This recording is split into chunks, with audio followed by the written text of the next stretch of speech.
The statements we're about to show you are from the Holy Quran, and is said to be the official, unchanged, pure word of God, revealed over 1400 years ago. Claiming to be the word of God is a heavy statement, and without proof, or if a single contradiction is found within the book, the apparent word of God will be proven false. So without further ado, let's put the book to the test. In the 23rd chapter, titled The Believers, from the 12th to the 14th verses, God is said to give a detailed description of how the human being is formed. It begins by saying, "We then placed him as a sperm drop in a place of settlement, firmly fixed. Then we made the drop into a alaqa." We will translate this word very soon. "And then we changed the alaqa into a lump. Then we made out of that lump into bones. And then we clothed the bones with flesh. Then we caused him to grow and come into being and attain the definitive human form." In the 21st century, we can now safely say that this verse is clearly describing the process of human development in correct chronological order.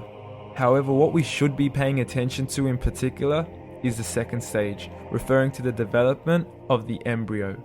The specific word used to describe the embryo in this verse is the word alaqa. The word alaqa, when translated into English, can mean three separate things. Firstly, a blood clot, or to be suspended, that is to be hanging or clinging to something, or thirdly and finally, a leech. Now, all three definitions don't come anywhere near what we perceive to be the human embryo. So, why are these words used, and what significance do they share with the human embryo? Can the embryo be described as a blood clot?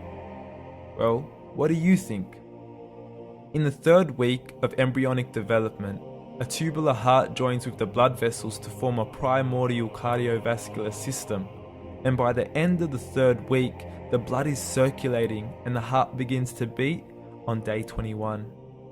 The first thing that comes to mind in regards to being suspended or hanging is the umbilical cord.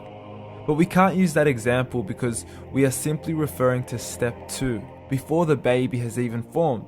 But we now know today that the umbilical cord is formed from the connecting stalk.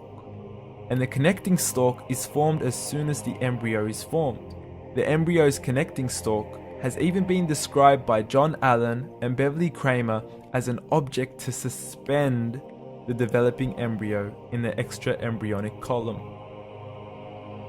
So an embryo is suspended and does have a strong resemblance with the blood clot. What on earth would an embryo have to do with a leech? Figure A shows the structure of an embryo at 25 days. Figure B shows a leech. Now please note once again that the embryo in this stage is no greater than the size of a kernel of wheat. This is an X-ray of the embryo at 22 days. This is the internal structure of a leech. It's mind-blowing stuff, but you still haven't seen anything yet. This is the head of the embryo at 22 days. The detail you are seeing right now is absolutely impossible to be seen with the human eye and can only be seen with a microscope. This is the back end of a leech. There's no other words used to describe this other than mind-blowing. The pictures we have shown you are impossible to be seen with the human eye or even to be predicted by the human mind.